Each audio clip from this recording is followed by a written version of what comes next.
Humans have been living within cities for thousands of years, but never has every single human lived in one megacity as is often depicted by popular science fiction. Sci-fi movies and video games often take a grim view of these kinds of megacities, but offer few explanations for how it would actually function. So what if we did all live in one megacity?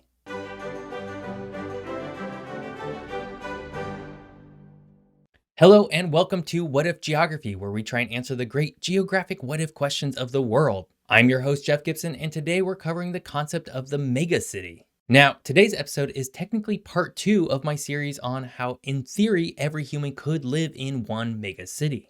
Much of the basic core concepts of this video can be found all the way back in my very first video on this subject. If you haven't done so yet, I strongly urge you to check it out. That said, the essence of what we're covering in this video are what the ramifications would be if every human did live in one megacity. Never in the history of human culture has every single human lived in one megacity.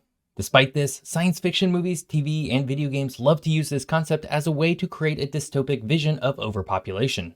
Cramped housing, little food, no privacy, or personal space are all trademarks of this kind of fictional future. But the reality is that these works of fiction are often exaggerated to the extreme. The Greater Tokyo area, for example, is a modern livable megacity that is home to nearly 40 million people with fewer societal problems than much smaller cities and towns in other parts of the world.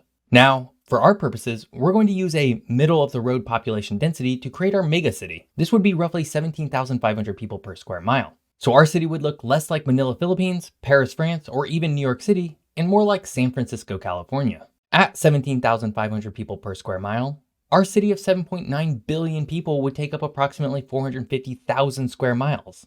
To put this in perspective, this would be roughly the size of the US states of Texas, Oklahoma, Arkansas, and Louisiana. A huge amount of space, certainly, but compared to the globe, it would actually be pretty tiny. Everyone cramming into a single city would be a monumental effort. But while it's a fun idea to explore how we would do it, what this video is going to cover is what would happen if we just did live in one megacity. To do that, we're going to explore 4 different aspects of this what if scenario. Where would our megacity be located? Where would our food come from and what kind of food would we eat? How would people primarily move around and get from place to place? And what kind of pollution would humans create at a population density of this scale? But before we dive into our big 4 questions, if you're enjoying this video, now would be a great time to subscribe. More fun geography videos are just a single click away.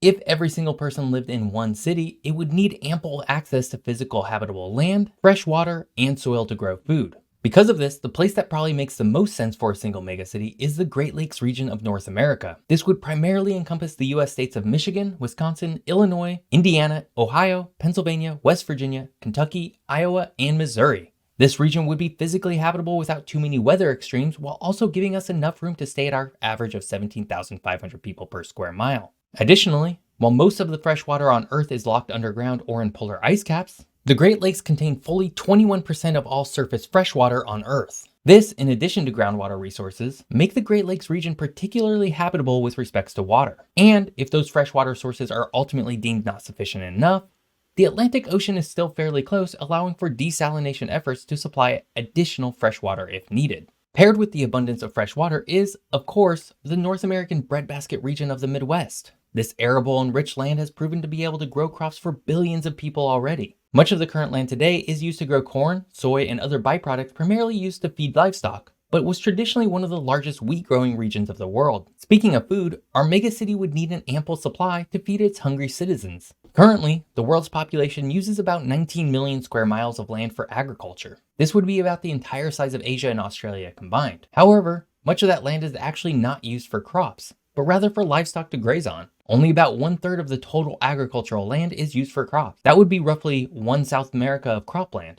Today, countries like the United States, Canada, France, and Brazil already have average diets that would be impossible for the world to adopt. There's simply not enough land to feed every human on Earth in the same way that the average American eats, which is to say a lot of meat. If every human lived in one megacity, this would likely necessitate a change in diet as well. Meat consumption, in particular, would likely be reduced to much smaller amounts than we currently eat, and instead breads, rice, beans, legumes, soy, fruits, and vegetables would make up the primary diet of the average person in our megacity. There would likely still be plenty of variety in meals, but the amount of meat, particularly beef and lamb, would be greatly diminished. Living next to the North American breadbasket would give our megacity a continuous supply of food with relative ease. While there would still likely be a need for agriculture elsewhere in the globe to support a diverse diet and ensure that a single disaster couldn't wipe out the city's food supply, being able to grow crops right next door would ensure that food could be transported with relative ease to our megacity. To move all of this food, our megacity's transportation systems would likely be connected by a network of rail and trains in order to deliver freight to all regions. This would be similar to the current freight infrastructure of the United States, where trains deliver food to regional centers, which are often then distributed to stores via trucks. Likewise, to move people, trains would also become the dominant form of transportation. With few places to go on the planet, the city would likely be connected by high-speed rail, which can more efficiently transport people in a way that airplanes simply can't match at that scale. Traveling from one end of our megacity to the other by high-speed rail would only take about 3 hours maximum.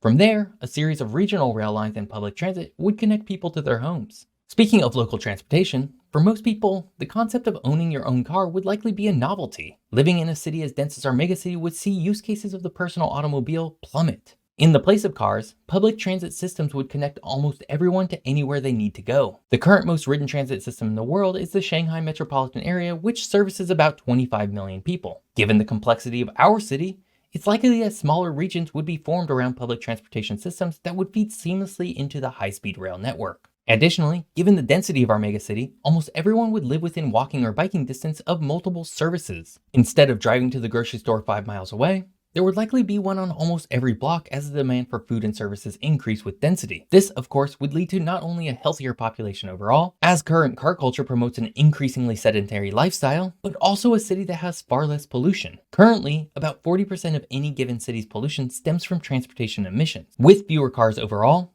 a denser lifestyle that promotes active transportation, and a useful and complete public transportation system, inner city pollution would plummet. For the planet, every human living in a single megacity would actually have a huge benefit to global climate emissions. Studies have shown that people living in dense urban areas use less resources overall and create far fewer emissions than their suburban and rural counterparts. This is primarily because of the transportation systems in place that facilitates more sustainable systems overall. When compared to low-density suburban towns, densely populated areas use about 25% less energy. If every human lived in one megacity, this would have a dramatic impact on global climate emissions. Also, with every human living in one megacity, the planet would be able to heal itself in areas that today have become polluted, cut down, strip mined, or otherwise destroyed by human habitation. Almost every corner of the planet has been impacted by humans in some capacity. If every human lived in just a single area, the remaining forests, rivers, and wildlife would have a unique opportunity to restore itself to its natural condition. With humans spread out as we are today, that's basically impossible. Dense urban cities are not perfect, and certainly moving every single human into one megacity would be infeasible. But it's a fun geographic thought experiment to see what the ramifications would be if we did do that. People would likely be healthier and happier than they are today, as studies have shown that a suburban and rural lifestyle can lead to an increase in depression and social isolation. And perhaps even more importantly, the planet would have a chance to heal itself in ways that it simply can't do right now. And that's kind of nice to think about. I hope you enjoyed today's episode on how humans might live if we all lived in one megacity. If you did enjoy it, please subscribe to my channel. And if you want to watch more of my geography videos, you can do so right here. Thanks for watching. See you next time.